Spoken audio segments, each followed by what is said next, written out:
मदालसा. मदालसेचे चरित्र. श्री ज्ञानेश्वर महाराजांनी अभंगाची गाथा लिहून मुमुक्षजनांना स्वात्मउद्धाराचा मार्ग स्पष्ट दाखविला. त्याच गाथ्यात मदालसा नावाची 6 अभंग केले आहेत. ज्यांना पुराण ग्रंथांचा विशेष परिचय नाही त्यांना मदालसा ही कोण व तिने उपदेश कोणाला केला वगैरे कळणे कठीण, म्हणून प्रथम तिचे चरित्र दिल्यास आईने मुलास केलेल्या उपदेशाचा आस्वाद प्रेमळ वाचकास घेण्यास ठीक पडेल. श्री ज्ञानेश्वर महाराजांचे गाथ्यात प्रासंगिक दुसरेही अभंग असताना याच प्रसंगात मदालसेचे चरित्र देण्याचे दुसरे कारण असे की इतर प्रासंगिक अभंगात काहीतरी चरित्र भाग आहे, पण मदालसेच्या उपदेशात चरित्र भाग बिलकुल नसून केवळ उपदेश मात्र आहे. शिवाय ज्यांच्या चरित्रात असामान्य गोष्टी असतील अशाचीच चरित्रे लिहितात. त्याप्रमाणे मदालसेच्या चरित्रात असामान्य भाग म्हणजे मुलाला लहानपणीच जीव ब्रह्म ऐक्य ज्ञानाचा उपदेश हा होय. रेवा तीरावर गालो मुनी यज्ञ करीत असता दैत्य येऊन त्यांच्या यज्ञाचा नाश करू लागले. तेव्हा मुनींनी ईश्वराची प्रार्थना केली. प्रार्थनेबरोबर एक दिव्य अश्व प्रकट झाला व आकाशवाणी झाली की तू सोमवंशी राजा शत्रुजित यांच्याकडे जा व त्यांचा मुलगा ऋतुध्वज जो अत्यंत पराक्रमी आहे त्याला तुझे यज्ञ रक्षणाकरता मागून घे. तो या अश्वावर बसून यज्ञाचे रक्षण करेल. ही आकाशवाणी ऐकून मुनीने ऋतुध्वजाकडे जाऊन यज्ञ रक्षणाकरता मुलाची याचना केली. राजा ही खरा क्षत्रिय होता, म्हणून त्याने ताबडतोब ऋतुध्वजास मुनीचे स्वाधीन करून यांचा यज्ञ रक्षण कर अशी आज्ञा केली. मुलगाही ताबडतोब अश्वावर बसून मुनीच्या आश्रमात येऊन यज्ञ संरक्षण करायस लागला. यज्ञाचा नाश करणारे दैत्य असल्यामुळे ते कसलेही रूप घेऊन येतात असे गालव मुनींनी ऋतुध्वजास सांगितले होतेच. असुर पाताळकेतू हा वराहाचे रूप धारण करून यज्ञनाशाकरता आला असता ऋतुध्वजाने घोड्यावर स्वार होऊन त्याचा पाठलाग केला, परंतु दैत्य पातालात आपल्या वाड्याजवळ येऊन गुप्त झाला. दैत्य तर पळून गेला, पण हा वाडा कोणाचा आहे हे पाहण्याच्या इच्छेने ऋतुध्वज वाड्यात शिरला. आत जाऊन पाहतो तो अत्यंत सुशोभित रत्नखचित महालात सोन्याच्या पलंगावर सुखरूप पण चेहऱ्यावर दुःखित अशी स्त्री बसली असून दरवाजात फुलाचे गजरे करण्यात गर्क असलेली तिची सखीही होती. ऋतुध्वजाचे पावलांचा आवाज झाल्याबरोबर हातातील फुले टाकून उभी राहून अत्यंत आश्चर्याने पण आतून समाधानाने व अत्यंत नम्रतेने आपण कोण, कुठून आलात वगैरे अनेक प्रश्न विचारू लागली. तेव्हा पलंगावर बसलेल्या स्त्रीची व याची दृष्टादृष्ट झाली व ती एकदम मूर्छित होऊन पडली. राजपुत्राने उत्तर दिले, सोमवंशी राजा शत्रुजिताचा मुलगा मी ऋतुध्वज असून गालव मुनींच्या यज्ञाचे रक्षण करीत असता पाताळकेतू दैत्याचा पाठराग करीत येथे आलो. तुम्ही कोण? ही पलंगावरील स्त्री कोण? हा वाडा कोणाचा? इत्यादी प्रश्न ऋतुध्वजाने त्या स्त्रीस केले. तेव्हा ती स्त्री म्हणाली, मी हिमालयावरील तपस्विनी कुंडला असून ही गंधर्व कन्या मदालसा आहे. विहार करण्याकरता ती माझ्याकडे आली असता या वाड्याचा मालक जो पातालकेतू तो मदालसेस घेऊन पळून जात असता मलाही बरोबर घेऊन जा, माझ्याशिवाय ही प्राणत्याग करील अशी मी त्यास विनंती केल्यावर त्याने मलाही तीचबरोबर येथे आणून ठेवले. पुढे मदालसेजवळ पातालकेतूने प्रेमयाचना केली. तेव्हा आम्ही गंधर्व कन्या विवाहाशिवाय भोग देत नाही असे सांगितले. म्हणून दैत्य गुरु शुक्राचार्य उदयिक विवाह मुहूर्तावर यांचा विवाह करून देणार आहेत. या दुःखाने ही मदालसा कालच जीव देण्यास तयार झाली होती, पण कामधेनू प्रगट होऊन उदयिक घोड्यावर बसून एक राजपुत्र येईल, त्याच्याशी तू विवाह कर, तो तुला बंधमुक्त करील असे सांगून ती गुप्त झाली. ह्या संकटामुळे ती खिन्न झालेली राजपुत्राची मार्ग प्रतीक्षा करीत आहे. तुम्ही वेळेवर आलेले आहात तर आता अग्निसमक्ष तुम्हीच हिचे पाणी ग्रहण करून हिची मुक्तता करावी अशी विनंती आहे. तिच्या विनंतीप्रमाणे मदालसेचा ऋतुध्वजाशी विवाह झाल्यावर कुंडलेने मदालसेजवळ परत हिमालयावर जाण्याची परवानगी मागितली.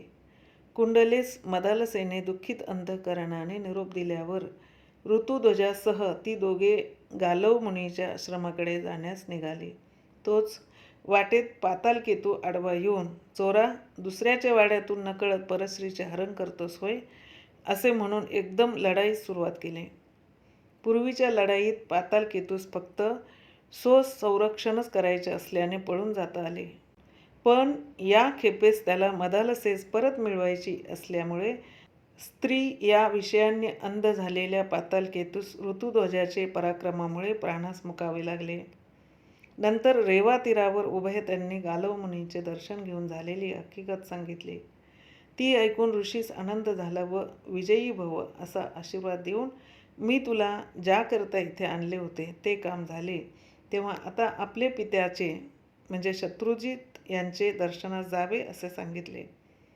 ऋतुध्वज आपल्या पत्नीसह येत आहे हे वर्तमान शत्रुजिताने ऐकल्यावर त्यास मोठा आनंद झाला. त्वरित सर्व नगर शृंगारून अमात्यास लवाजमासह सामोरे पाठवून सुष्णेसह चिरंजीवांना आदराने व सन्मानाने राजवाड्यात आणले. कुशल प्रश्न झाल्यावर ऋतुध्वजाने घडलेली सर्व हकीकत सांगितली. सुखरूप सद्गुणी सून मिळाल्याबद्दल राजास आनंद झाला. अशा रीतीने सर्व आनंदाने कालक्रमणा करीत असता एके दिवशी ऋतुध्वज शिकारी करता वनात गेला. इकडे पातालकेतूचा भाऊ तालकेतू यास भ्रात्याचे निधन व त्याचा ऋतुध्वजाने केलेला पराभव ह्या गोष्टीबद्दल सूड उगवण्याची बुद्धी उत्पन्न होऊन काहीतरी कपट युक्तीने मदालसा व ऋतुध्वज यांच्या सुखात विघ्न करावे या उद्देशाने ज्या जंगलात ऋतुध्वज शिकारीस गेला होता त्या जंगलात माईक आश्रम करून त्यात तपस्व्याचे सोंग घेऊन बसला. सात्विक ऋतुध्वज वनात ऋषींचा आश्रम पाहून घोड्यावरून खाली उतरला व अत्यंत नम्र भावाने तालकेतुरूप कपटी ऋषीचे दर्शन घेऊन मी कोण, काय वगैरे सांगून काही सेवा सांगावी म्हणून हात जोडून उभा राहिला. राजपुत्रा, यज्ञ समाप्त झाला, पण दक्षिणा वाटण्याकरता काही द्रव्याची अपेक्षा आहे असे कपटी मुनीने सांगितले. राजपुत्र म्हणाला, मी शिकारीस आलो आहे. आज्ञा होईल तर आत्ता राजधानीस जाऊन द्रव्य घेऊन येतो. मुनी म्हणाले, ते आणण्याची जरुरी नाही. तुझ्या गळ्यातील कंठा दिला तरी माझे काम होईल. राजपुत्राने आनंदाने गळ्यातील कंठा काढून दिला. झाले. तालकेतूचे काम झाले. मी समिधा घेऊन येईपर्यंत आश्रमाचे रक्षण करीत येथेच बस असे वेशधारी तालकेतूने राजपुत्रास सांगून तो शत्रुजित राजाकडे गेला व अत्यंत दुःखित अंतःकरणाने डोळ्यात अश्रू आणून पातालकेतूच्या भावाने ऋतुध्वजास वनात ठार मारले. मरणसमयी मी जवळ गेलो असता हा गळ्यातील कंठा माझ्याकडे देऊन हे वर्तमान तुम्हास कळविण्यास सांगितले आहे. इतके सांगून ऋषींनी आपल्या आश्रमाची वाट धरली. बोलता ही बातमी सर्व राजवाड्यात पसरून मदालसेसह सर्व शोक करू लागली. तो वियोग मदालसेस सहन न होऊन तिने अग्निप्रवेश केला. मुनी आश्रमात परत गेल्यावर ऋतुध्वज राजवाड्यात येऊन पाहतो तो सर्व मनुष्य खिन्न अंतःकरणाने बसलेली पाहिले.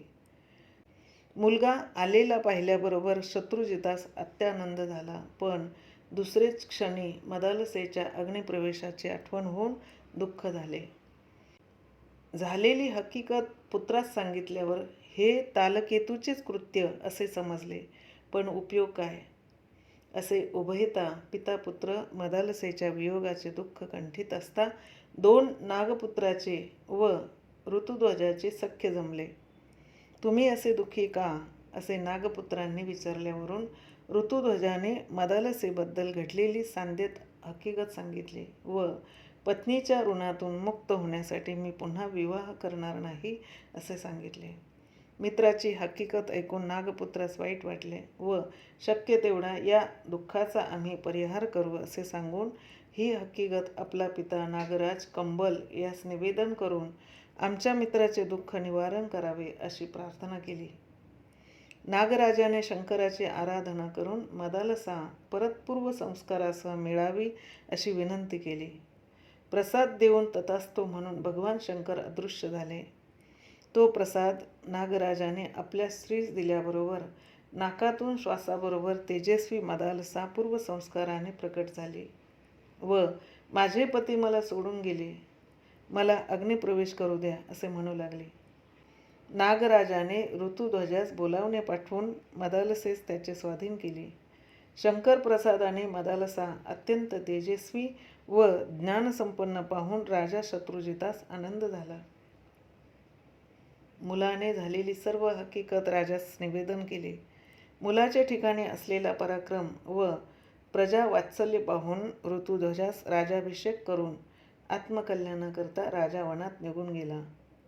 शिवप्रसादाने मदालसेस ब्रह्मज्ञान झाले होते, तरी लोकरहाटीप्रमाणे पती ऋतुध्वजाची योग्य सेवा करून कालक्रमणा करीत असता योग्य काली क्रमाने तिला 3 मुलगे झाले. या मुलांना मदालसेने पाळण्यात घालून जो उपदेश केला त्या उपदेशाचे सार श्री संत ज्ञानेश्वर महाराजांनी आपल्या गाथ्यात अभंग रूपाने केले, त्यालाच मदालसा असे म्हणतात. त्या उपदेशाचे सार एवढेच, बाळा, सद्गुरूंना शरण जाऊन जीव ब्रह्म ऐक्य ज्ञान संपादन कर व मुक्त हो. या उपदेशाने कृतार्थ व संसार परान्मुख झालेल्या मुलांची नावे राजाने क्रमाने विक्रांतवर्म, सुबाहू व शत्रुमर्दन अशी ठेवली. पुत्राचे नामकरण झाल्यावर राजाने मोठ्या आनंदाने येऊन मदालसेस नाव सांगावे व तिने उपहासपूर्वक हसावे. शिवाय या आईच्या उपदेशाने हे 3 मुलगे निवृत्तीपर झाले हेही पाहून राजास संताप उत्पन्न होऊन त्याने मदालसेस विचारले की प्रत्येक वेळी मी मुलाचे नाव सांगितल्यावर तू हसतेस का? मदालसेने उत्तर दिले, अहो, जो आत्मस्थितीत स्थिर झाला तो आसनावरून उठेल तर पृथ्वी जिंकेल ना. मग याचे विक्रांतवर्म नाव कसे? तसेच दुसरा, अहो, बाहुबळाने दुसऱ्याला जिंकेल तर सुबाहू, पण सर्वत्र ब्रह्मदृष्टी झाली, तो जिंकणार कोणाला? मग सुबाहू हे नाव फुकट नव्हे काय? तसेच तिसऱ्याचे, सर्वत्र आत्मदृष्टी झाल्याने ज्याला शत्रूच नाही, मग मर्दन कोणाचे करणार? अशा रीतीने मुलांची सार्थ नावे न ठेवल्याने मला हसू आले. ऋतुध्वज म्हणाला, ठीक, पण आता चौथा जो मुलगा झाला आहे त्याला या तिघांप्रमाणे निवृत्तीचा उपदेश न करता हा राज्यकारभार व्यवस्थित चालवेल असा उपदेश कर. व त्याचे नाव काय ठेवू? मदालसेने विचार केला की याचे प्रारब्ध कर्म परमार्थाला योग्य नाही, हा राज्याच्या उपयोगी आहे, म्हणून याचे नाव अलर्क म्हणजे विषयाबद्दल पिसाळलेला कुत्रा असे ठेवा. मग मदालसेने त्याला राज्यकारभाराला योग्य असं उपदेश करून एका कागदावर त्याज्य सर्वात्मना संगस सचेत्यक्तुं न शक्यते सद्भिः सह सकर्तव्यस संतो दुसंग भेषजम कामस सर्वात्मना हे यो ह्यातून चश्चक्यते न सह मुमुक्षां प्रति कर्तव्य सैव कामार्थी भेषजम. हे श्लोक लिहून ते पेटीत घालून त्यांचे स्वाधीन केले व या पेटीची रोज पूजा कर व ज्यावेळी तुझ्यावर संकट येईल त्यावेळी ही पेटी उघड व आतील श्लोकात असलेल्या उपदेशाप्रमाणे वाग असे सांगितले. अलर्क राज्यकारभाराला योग्य झालेला पाहून मदालसा व ऋतुध्वज यांनी वानप्रस्थाश्रम स्वीकारून जन्माचे कल्याण करून घेतले. एकंदर चरित्रावरून मदालसेची अध्यात्मविषयक प्रीती उत्कट होती हे दिसून येईल. सकल दुःख निवृत्ती व परमानंद प्राप्ती करून देणाऱ्या आत्मज्ञानाचा कळकळीने आपल्या मुलांना उपदेश पुरुषांमध्ये ऋषभदेवांनी केला व स्त्रियात मदालसेने केला. म्हणूनच अशांची चरित्रे लिहितात.